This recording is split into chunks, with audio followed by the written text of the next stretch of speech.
আর কোনো কথা নাই সাইডে কোনো কথা নাই আমরা এখানে ইয়া করতেছি এটা করতেছি তুমি মাত্র করতেছ কি আচ্ছা খেয়াল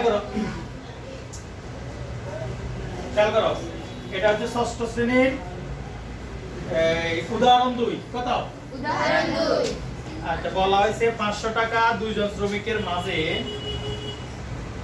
2:3 ভাগে অনুপাতে ভাগ করে দিতে হইব 2:3 অনুপাতে কি করে দেব ভাগ করে দিতে হবে তাহলে বোঝা গেছে যে কি অনুপাতে ভাগ করে দিতে হবে 500 টাকা তো দুজনে সমান ভাগ পাবে না ঠিক আছে না সমান ভাগ যদি হইতো তাহলে তো আমরা কি করতাম আমরা সরাসরি 500 টাকা দুই ভাগ করে ফেলতাম 250 টাকা করে পাই দিত কেন অনুপাতে মানে একজনে বেশি পাবে একজনে কত পাবে কি পাবে কম পাবে দেখো আমি আগে যে একদিন বলছিলাম যেভাবে অনুপাতগুলোকে যোগ করে তারপরে টাকাটাকে কি করতে হয় ভাগ দিতে হয় ঠিক আছে ওইভাবে করতে হবে যেমন আমি বলি একবার করানোর আগে মুখে একবার বলে দিই কত টাকা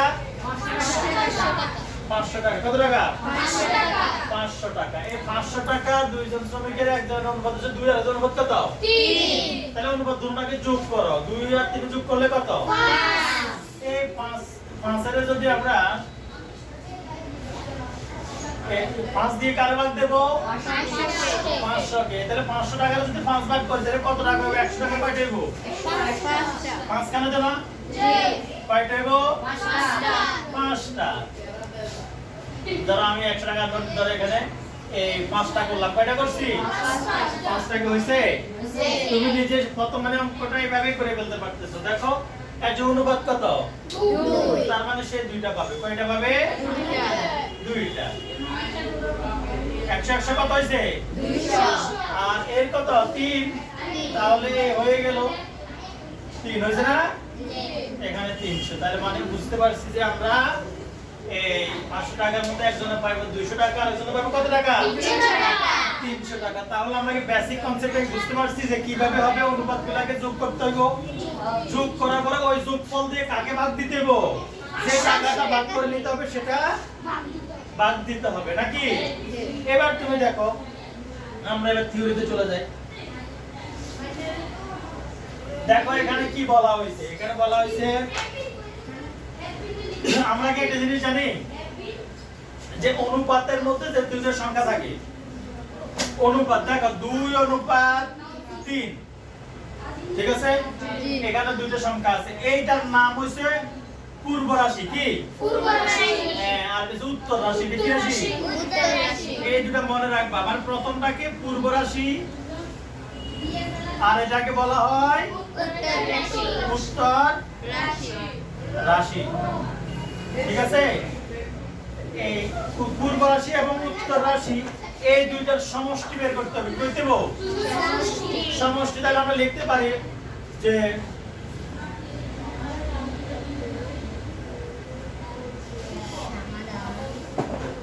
রাশিগুলোর যোগফল বা রাশিগুলোর সমষ্টি যা লিখতে পারি লেখা সমস্যা নাই হ্যাঁ রাশি রাশিগুলোর কি গুলোর সমষ্টি আমরা কি প্রথমে ইয়ে বের করছিলাম না যোগফল বের করছিলাম না মনে আছে না আমাদের আছে কি না তাহলে আমরা রাশিগুলোর সমষ্টি বের করি 3 2 যোগ 3 সমান সমান কত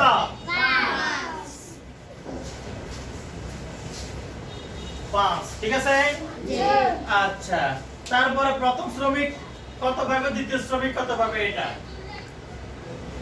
আমরা ইয়া করতে পারি আমরা এটা এভাবে বলতে পারি যে সুতরাং প্রথম রাশি পাবে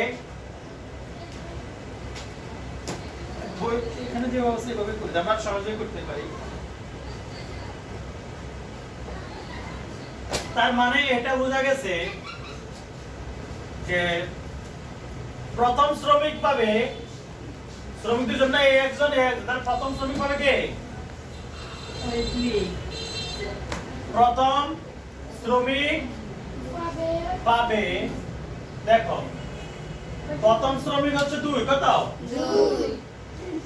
2 তাহলে কত 2% করবে কত ভাগের 2% না কত টাকা থেকে 500 টাকা এই টাকাটা তো ভাগ করে নেবে তারা নাকি তাহলে 500 টাকার কত ভাগ সে পাবে? দুই ভাগ। না, দুই ভাগ না, 5 এর 2 ভাগ। মানে টোটালে 500 টাকা 5 ভাগ হবে। কত ভাগ হবে? এই 500 টাকা কত ভাগ হবে? আমরা কিছুক্ষণ আগে 5 ভাগ করছিলাম, এটা কি তুমি দেখছো? হ্যাঁ, তাহলে 5 ভাগের মধ্যে এই ক ভাগ পাইছে? এই ক ভাগ পাইছে? তাহলে 1 ভাগে 100 করে 2 ভাগে 200 পেয়ে গেছে। তাহলে আমরা বলতে পারি যে প্রথম শ্রমিক পাবে 500 টাকা 5 ভাগের 2 ভাগ। কত টাকা? কত ক ভাগ? হ্যাঁ, টাকা মানে গুণ, এটা কি? হ্যাঁ, এর মানে গুণ। দেখো 500 গুণ 5 ভাগের 2, ঠিক আছে? তারপরে এই 5 দিয়ে যদি 500 কাটে, 500 কে 100 500 কি? 5 একসাথে, এই 100 এর সাথে যদি 2 রে গুণ করি, 100 দুগুণে 200 টাকা, ঠিক আছে? টাকা। এটা কি বোঝা গেছে? আচ্ছা, তাহলে প্রথম শ্রমিক পাবে এত টাকা পেয়ে গেলাম। দ্বিতীয় শ্রমিক কত টাকা পাবে? কত দেখি? টাকা এভাবে বলো না, কিভাবে পাবে? 5 ভাগের 3। হ্যাঁ, 5 ভাগের 3, ঠিক আছে কিনা? তাহলে দ্বিতীয় শ্রমিক পাবে, দ্বিতীয় শ্রমিক পাবে এই কত টাকার? মোট টাকা কত? তাহলে 500 টাকার সে কত ভাগ পাবে? 5 ভাগ করলে 5 ভাগের 3 ভাগ পাবে। কত ভাগ? হ্যাঁ, 500 টাকার 5 ভাগের 3 ভাগ সে পাবে। এবার আমরা করতে পারি 500 লিখলাম। এর মানে কি? গুণ 5 ভাগের কত? 3।